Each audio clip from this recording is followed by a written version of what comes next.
Hello student, Physics class 12th chapter 6 electromagnetic inductance part 7.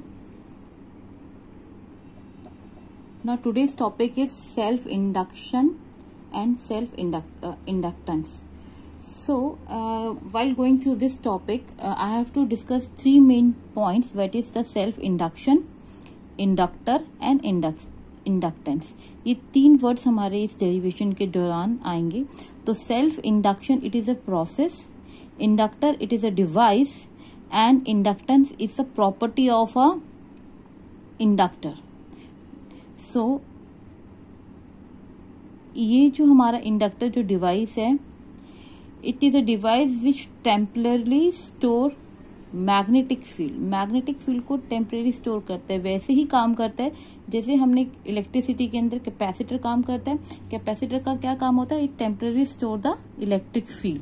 यहाँ पे भी इंडक्टर जो है it is a device which temporary store the magnetic field. और ये जो inductance it is a property and जिस प्रोसेस से हम कराते हैं it is this process called as self induction. Now in the self induction here we have to take the solenoid, आपने पढ़ रखा है, and it is connected with a V voltage battery and a key is here. Now let us assume that अगर मैं इस battery का voltage 10 volt है और इस सोलोनॉइड का रेजिस्टेंस आपका 5 ओम्स है, तो according to the ohm's law I is equal to V upon R.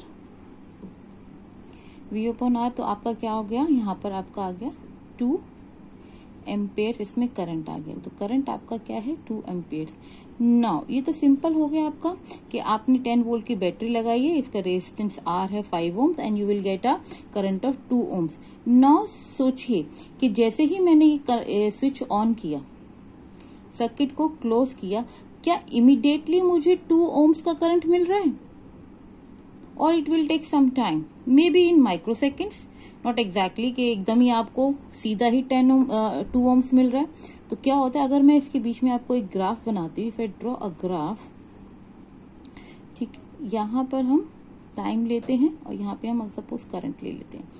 क्या ये जो हमारा डिवाइस है इमीडिएटली 2 ओम्स देगा? They so many devices, electrical appliances होते हैं, क्या एकदम ही ऑन करते हैं वो बिल्कुल ही सीधा एग्जैक्टली मैक्सिमम वोल्टेज दे देगा? जैसे आप फैन ऑन करेंगे तो स्टार्ट में आपने 5 पे उसे फैन ऑन करा, क्या सीधा ही 5 पे स्टार्ट होगा? Start moving and with in 1 second और 2 सेकेंड, जितना भी टाइम लेता है वो उसके बाद ही फुल स्पीड पर आता है. जितने भी इक्विपमेंट्स हैं एकदम आपका काम नहीं करेंगे, it will take some time, may be in the micro second. So if I draw the graph 2 amperes का, अगर हमारा ये ग्राफ है कि मुझे इस सर्किट से 2 एम्पेयर्स करंट मिल रहा है, ठीक है, तो इनिशियली क्या होगा? Initially it will take, suppose ये यहाँ पे माइक्रो सेकेंड है, 1 माइक्रो सेकेंड है, ठीक है, दिस इज 1 माइक्रो सेकेंड. तो इनिशियली जो ग्राफ होगा वो धीरे धीरे 2 ओम्स है और यहाँ पे आपका 2 एम्पेयर्स का करंट है. तो पहले धीरे धीरे वो माइक्रो सेकेंड में बढ़ेगा और उसके बाद आपको कांस्टेंट 2 एम्पेयर करंट मिलेगा. So this will happen in the same, जब हम यहाँ पे किसी भी इक्विपमेंट को ऑन करेंगे. तो यहाँ पे हमारा एक हमने सोलोनॉइड बनाया, तो जैसे ही हमने इसे करंट ऑन करा तो इसके अंदर करंट आई फ्लो करेगा and according to the Faraday's law, जब इसके अंदर करंट फ्लो करेगा, तो जब करंट फ्लो करेगा there are the some magnetic field which is around it. Magnetic field around है वो भी इसके अंदर होगी. नाउ अब सोचिए कि जब करंट इसके अंदर फ्लो कर रहा है according to the Faraday law, एकदम तेजी से तो 2 एम्पियर पे नहीं आ गया, it will take some micro seconds. तो अगर इसमें करंट फ्लो कर रहा है तो इसके अंदर फ्लक्स भी चेंज होगा, क्योंकि धीरे धीरे करंट बढ़ रहा है, एकदम तो 2 एम्पियर पे नहीं आ गया, it will take some time, may be in the micro second, लेकिन टाइम तो ले रहा है वो. जब टाइम ले रहा that means change in the current, तो change in the current that means flux is also changing. And according to the Faraday's law, उसने क्या बोला था? whenever there is a change in the flux, there is a induced EMF setup in the coil. तो यहाँ पे कोई induced EMF जो इसके अंदर सेटअप हो रही है वो अगेन सेटअप हो जाएगी, हो सकता है. And according to it Lenz's law ने भी क्या बोला था कि जब भी induced EMF सेटअप होगी वो उसी के कॉज, अपने ही कॉज को जिसकी वजह से वो सेटअप हो रही है उसी को वो अपोज करेगी। मतलब कि यहाँ पे आपका जैसे करंट इंक्रीज हो रहा है, there is a change in the flux, and flux change होते ही यहाँ पे इंड्यूस ईएमएफ सेटअप हो जाएगी, और वो जो इंड्यूस ईएमएफ होगी इट ऑलवेज अपोजिस जिसकी वजह से वो सेट हुआ। तो किसकी वजह से सेट हुआ? जो करंट यहाँ पे हुआ और जिसकी वजह से मैग्नेटिक फील्ड यहाँ पे बनी है, उसी को ये इंड्यूस ईएमएफ, जो इंड्यूस करंट इसके अंदर प्रोड्यूस होगा, उसको अपोज करेगी। So that process is called as the self induction. तो उसने अपने आप ही एक इंड्यूस ईएमएफ कर दिया जो अपोज करती है इस करंट को। तो तभी आपका एकदम, क्योंकि वो अपोज करती है तो एकदम आपको स्टेडी करंट नहीं मिलता। तो जब तक वो अपोज करती रहेगी तब तक तो उसके अंदर सेल्फ इंडक्शन होगा, और उसके बाद आपको कांस्टेंट स्टेडी करंट मिल रहा है क्योंकि वो उसको ओवरकम कर देगी। ठीक है, now see what will happen during this process.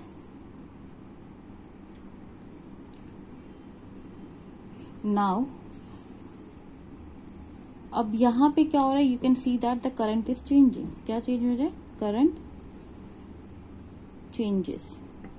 तो जब करंट चेंज हो रहा है तो इससे रिलेटेड जो मैग्नेटिक फील्ड है, will start from here only, तो मैग्नेटिक फील्ड है वो भी आपका चेंज है। उसकी वैल्यू क्या हो जाएगी? Mu naught small N I, and you already know phi क्या होता है आपका? बी ए होता है, that is magnetic field into area. अगर इसका हम एरिया कंसीडर कर लेते हैं, ए कंसीडर कर लेते हैं area, okay, then phi is equal to mu naught N I A, where N is the number of turn. तो यहाँ पे अगर फाई को हम लिख सकते हैं, phi can also be written as mu naught N I A upon L, where small n के number of turns per unit length. ठीक है, तो फाई की वैल्यू हो जाएगी, सॉरी यहाँ पे n भी आएगा, बिकॉज फाई क्या होता है आपका? n B A, number of turns हो गई n, तो n बी हो जाएगा। Then phi is equal to this will be your flux which is related to the this coil. No, तो phi is equal to mu naught N square I A upon L. अब क्या है, अब देखिए जब current change हो रहा है, you can see that whenever there is a change हो रहा है करंट के अंदर, करंट हमारा यहाँ पे चेंज हुआ 0 से 2 एम्पियर्स तक जा रहा है। इमीडिएटली तो 2 एम्पियर्स आपको नहीं मिला, तो करंट इसमें चेंज हो रहा है, तो यहाँ पे it is proportional to I is proportional to I, phi is proportional, current change हो रहा है यहाँ पे, तो इसके अंदर फ्लक्स चेंज हो रहा है। इनिशियली जो फ्लक्स चेंज हो रहा है, तो जब करंट चेंज हो रहा है तो यहाँ पे फ्लक्स भी चेंज हो, that is, and whenever you have to remove the proportionality sign, तो phi is equal to L I हो जाएगा, and L is equal to phi upon I, where L को हम क्या बोलेंगे? Inductance.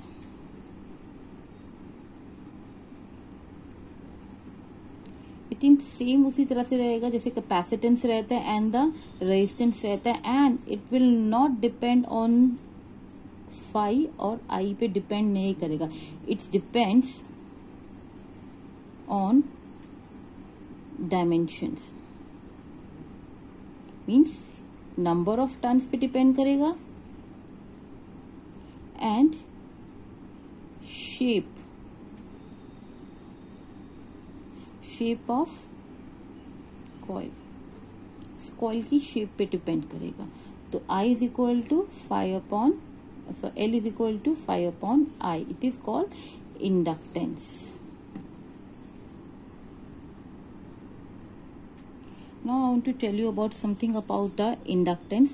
I'm taking one example. समझिए जैसे V is proportional to I होता है, जब proportionality साइन हटता है तो V is equal to IR आता है। सो यहाँ पे R क्या है?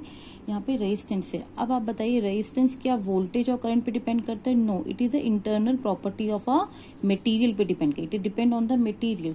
Same Q is proportional to V, charge is proportional to the voltage, and Q proportionality का साइन रहता है, that is capacitance, and V, क्या सी क्यू और वी पे डिपेंड करते हैं? No, it is a internal property of a material. Again ये internal property of the material. Same here inductance क्या, it is never depend of phi और I के ऊपर डिपेंड नहीं करता. It is a property of a material. किस तरह का हम मटेरियल ले रहे हैं, that is the number of turn और the shape of the coil. Coil छोटी है या बड़ी है, कॉइल का area will taking the radius of the coil small और द लार्जर, उस पे ये एल डिपेंड होता है. It is a property of a material. Now the unit for inductance क्या रहेगी? अगर हम L इज इक्वल टू 5 का तो वेबर हो जाता है, एंड I का क्या हो जाएगा आपका? एम्पेयर. सो इसके लिए एक अलग से यूनिट आ गई है, Henry. H is Henry. So this is a SI unit for inductance is your Henry.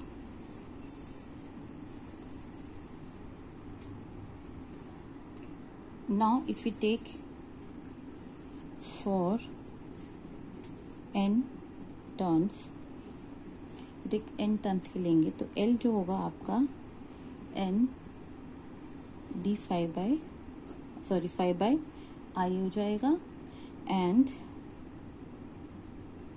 n5 is equal to Li, and differentiate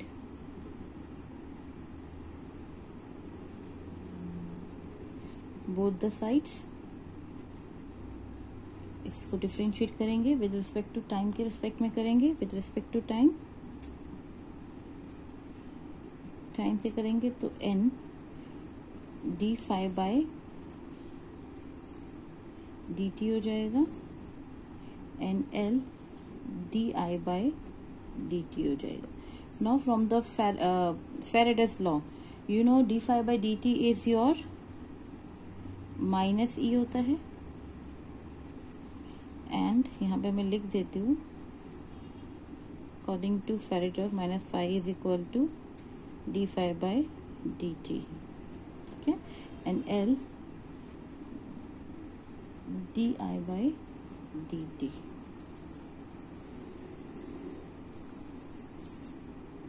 Now therefore E is equal to minus L di by dt.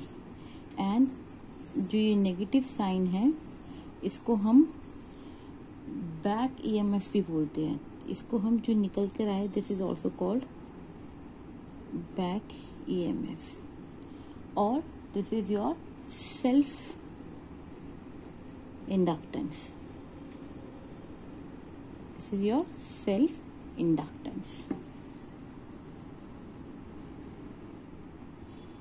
Now तो how will you define 1 Henry? because यहाँ पे जो induced EMF हो रहा है, that is this process called as a self inductance. and if you want to define 1 Henry आप इसको कैसे define करेंगे?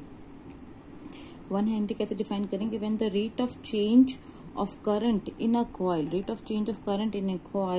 is exactly equal to 1 ampere per 1 second, then the induced EMF voltage 1 volt, the amount of inductance is 1 Henry. Rectification नहीं करना, you can define it from here only. So this is all about the self induction. So तो self induction में हमने क्या करा, तो ये जो प्रोसेस है, ये तो आपका ये जो एपरेटस है, दिस इज योर इंडक्टर है, जैसे कैपेसिटर होता है, दिस इज अ इंडक्टर. अलग अलग टाइप के इंडक्टर्स मार्केट में अवेलेबल होते हैं. ये जो प्रोसेस हुआ है तो it is a process, self induction process हुआ है, और इसमें जो हमारा निकल कर आया that is a property. Inductance it is a property. ये जो हमारा निकल कर है L is equal to 5/I, it never depend on the change in the flux, never depend on the change in the current. It is a property of a device और property of a material. Dimension पे depend करता है, ये आपने ध्यान रखना है. You should remember these points, these are important points. It depends on the dimension कौन सी? नंबर ऑफ टर्न्स पे डिपेंड करता है, कितनी नंबर ऑफ टर्न्स है इस कॉइल के अंदर, छोटी हैं बड़ी हैं. And the shape of the coil, it's a small और ए लॉन्ग, और इसका जो एरिया है दैट इज स्मॉल और अ बिगर एरिया, तो उस पे डिपेंड करता है. It is never depend on the phi और आई. फाई और आई पे डिपेंड नहीं करेंगे बिकॉज इज अ कांस्टेंट है. प्रोपोर्शनैलिटी कांस्टेंट निकल कर आया है हमारा. So this is all about your self induction. Next topic will continue in our next video. Good day everyone.